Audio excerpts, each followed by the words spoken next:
వెరిమగమా, ఇక నీదేమిటి నాదేమిటి, నా అభ్యంతరం ఏమీ లేదు.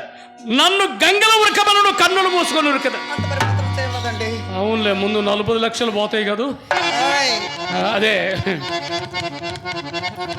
ఎంత సంతోషమైన మాట చెప్పావు చింతమణి, ఎంత ఆనందమైన మాట చెప్పావు. అంటూ మామిడి తోట నీ పేరుతో రాసినాడు, ఇలా ఆనందంగా ఇప్పుడు నవ్వుతున్నాను. సరే గాని అక్కడి నుంచి దిక్కులు చూడలేక అల్లాడిపోతున్నాను. మీ అమ్మని ఎక్కడికి పంపించావు? అమ్మని మీరు వస్తున్నారు కదా అని దేవాలయానికి. దేవాలయం దగ్గరలో ఉంది కదా, అక్కడికి పంపించావా? అవునండి, అక్కడికే పంపించారు. నీకెలా తెలుసు? నువ్వు అప్పుడప్పుడు మార్కెట్కి పంపించానంటావు, దేవాలయానికి పంపించానంటావు. అక్కడ కానీ ఏదో ఒకటి చేయాలి కదా, నువ్వు వస్తున్నావు, దొంగ పని చేయాలి కదా. పంపించావా? అవునండి. ఎందుకని మంచిది, ఒక్కసారి చూసి వస్తారు.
నయనాలు అరుణూరించే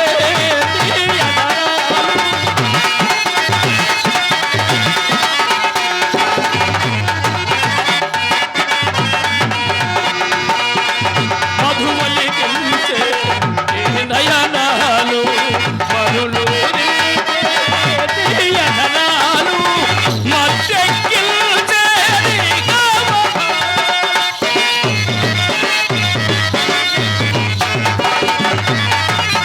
మత్తెక్కిల్చే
నీ నాట్య భంగిమలు వదలు చల్లని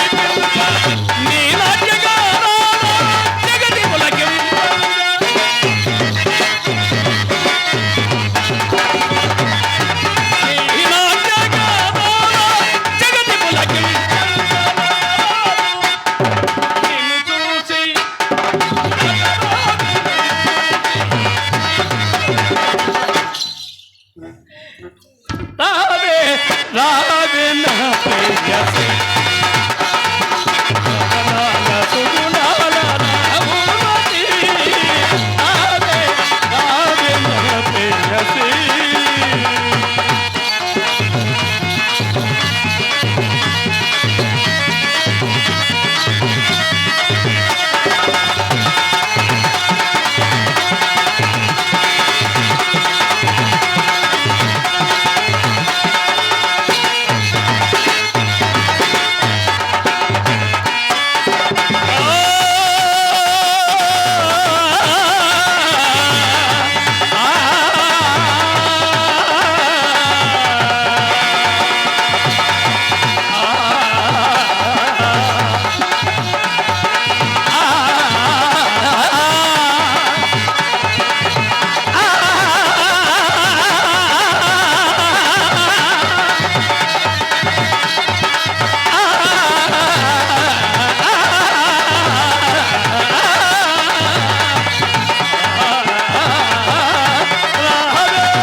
అమ్మ మళ్ళీ వచ్చేవట్రా మా కొంపలోకి.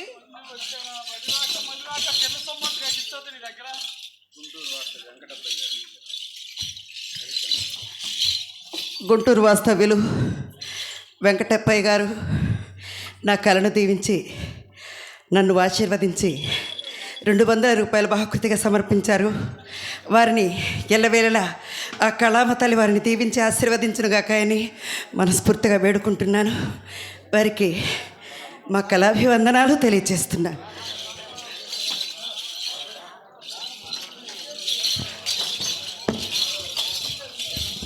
ఆ పిల్లను పట్టుకొని ఎలా నలిపేశాడు చూడండి ఈడు బతుకుచాడా.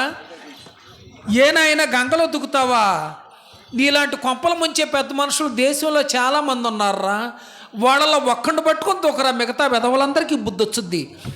అమ్మాయి కనపడితే మేసాల మీద వేయటం, నేను కనపడితే మంచాల కింద కంచాల కింద దూరటం. ఒరేయ్ అలా దూరి దూరి ఈపు కాయలు కట్టుద్దురా. రారా ముండా కొడక, ఈసారి చెబుతా కాళ్ళు ఇరక్కొడతా.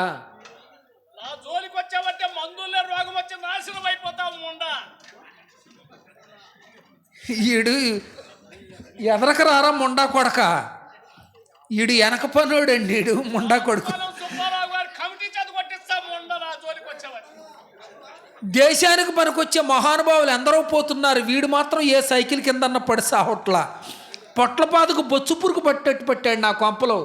ఈసారి చెబుతా కాళ్ళు ఇరక్కొడతా ముండా కొడక. ఏం చేస్తావు ముండా? చివరికి నేను చూసి పెద్ద పెద్ద జమీందారులు చూసే భయపడలేదు, ఈ ముండను చూసి భయపడాల్సి వచ్చింది.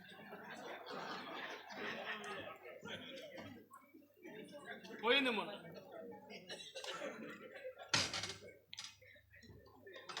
ఈ ముండకు భయపడి ఇల్లు కూడా పోయినట్టుండ.